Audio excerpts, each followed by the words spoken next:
Merci beaucoup, Christian. Je me sens un petit peu mal. Je vais inviter tout de suite nos derniers intervenants. Monsieur Ghislain Picard, chef de l'Assemblée des Premières Nations du Québec et du Labrador. Christian Simard, directeur général de Nature Québec. Claire Bolduc, présidente de Solidarité Rurale.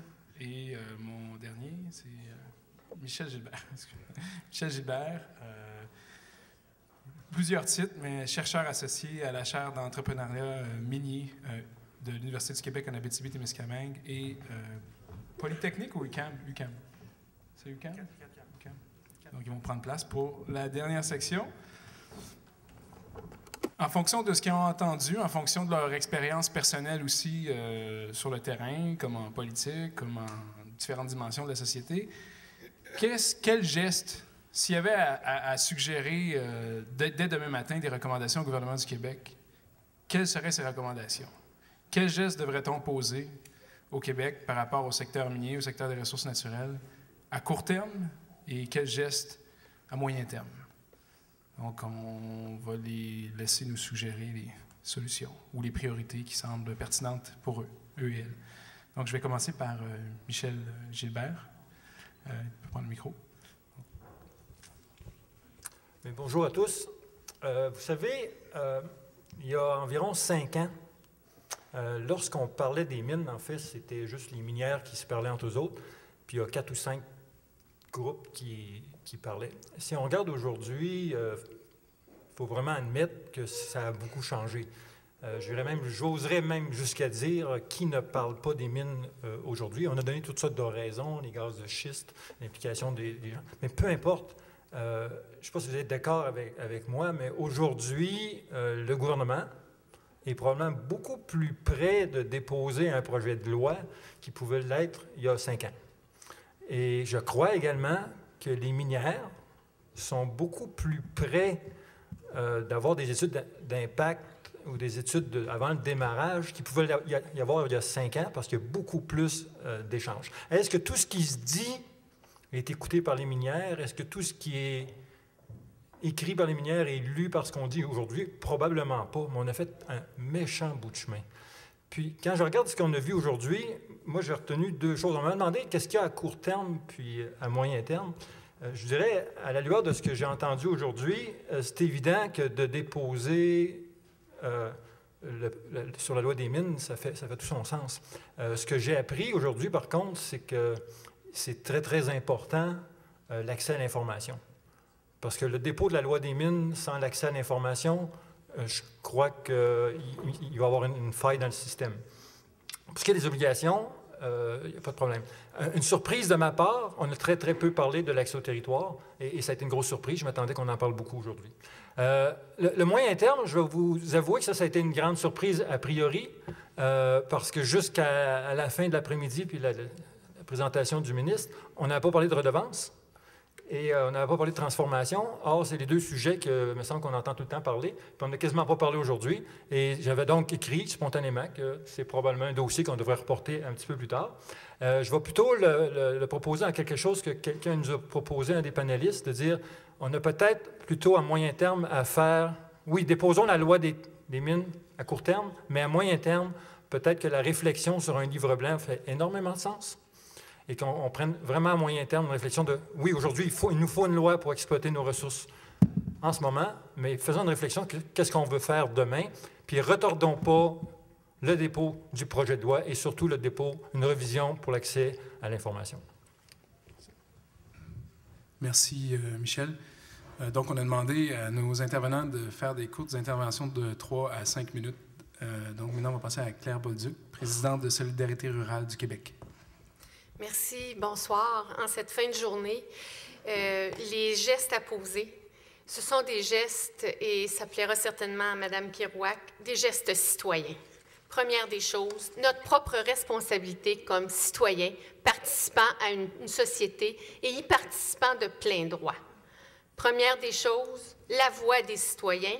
Et je défends les communautés rurales, je défends leur droit à la différence, je défends leur droit à la prospérité, à même cette différence-là.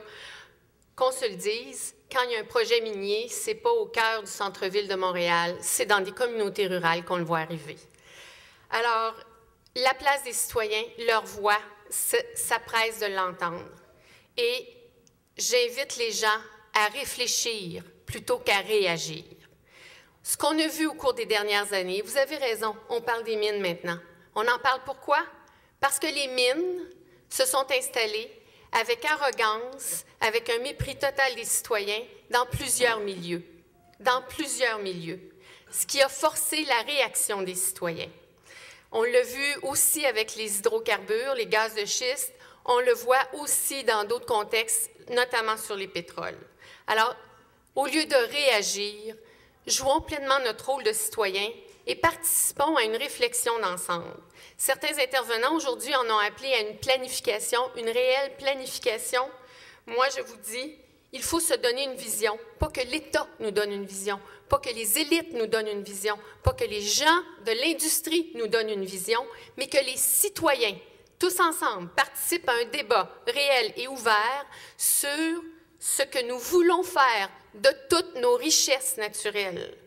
Et j'en appelle à un changement de terme. Le mot « richesse » doit redevenir celui qu'on évoque quand on parle de nos ressources. On a perdu, à force de se faire dire que ce sont des ressources, on a perdu cette connaissance-là, que ces ressources-là, elles ont une valeur et qu'elles constituent la base de notre prospérité collective. Richesses naturelles et elles nous appartiennent. Elles ont une valeur quand elles sont dans le sol, quand elles sont autour de nous, elles ont une valeur si on les exploite, et sachez-le, elles ont aussi une valeur, elles, négative, une fois qu'on l'a exploitée. Alors revenons à un terme de richesse naturelle et débattons en société, tous citoyens confondus, sur une vision qu'on veut se donner. Et cette vision-là s'appuiera sur à quelles conditions accepterons-nous l'exploitation de nos richesses naturelles. Au-delà des redevances, au-delà de à quelles conditions accepterons-nous que quelqu'un qui n'est pas nous, mais qui nous en fera bénéficier, pourra avoir accès à nos richesses collectives. Et cette vision-là, c'est dans la réflexion qu'elle va pouvoir s'installer. Je vous donne 2 autres éléments sur lesquels on n'a pas rien entendu aujourd'hui. On n'a pas entendu parler de la plus importante richesse, qui est celle du Québec, en dehors des ressources humaines qu'on y retrouve. Ressources humaines de toute provenance confondue. On n'a pas entendu parler d'eau potable. Et je vous invite à réfléchir à l'ensemble de nos richesses en ayant en tête que la plus importante de ces richesses-là, c'est l'eau potable. Et que quand on exploite notre sous-sol, il y a un impact direct dans un avenir court sur l'eau potable. Je vous invite aussi à faire cette réflexion-là, la grande réflexion qui va nous donner une vision, en ayant en tête qu'un territoire n'est jamais qu'une seule source de richesse. Un territoire est multifonctionnel. Il comporte plusieurs activités qui toutes s'imbriquent les unes avec les autres, qui toutes ont une implication les unes entre les autres. Parlez-en aux gens de Saint-Camille qui ont vu arriver un projet de mine d'or, une mine d'or à ciel ouvert, qui vient compromettre toute la base de vitalité de leur village qui est axée sur l'agriculture. Parlez-en pas, entendez-les, les gens de la Gaspésie aujourd'hui, qui parlent de l'impact des entreprises pétrolières, de l'exploration pétrolière, qui peut changer de fond en comble toute la base, tout le milieu de vie de ces gens-là sur les pêches et sur l'agriculture et sur la forêt de proximité. Les territoires sont multifonctionnels. En conséquence, quand on regarde, quand on se donne une vision sur l'ensemble de nos richesses, on doit considérer toutes les ressources et toutes les richesses qui constituent l'ensemble d'un territoire. Réagir? Non. Réfléchir? Oui.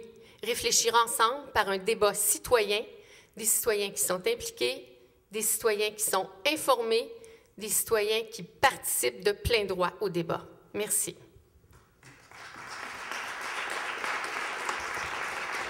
Merci. Merci, Claire.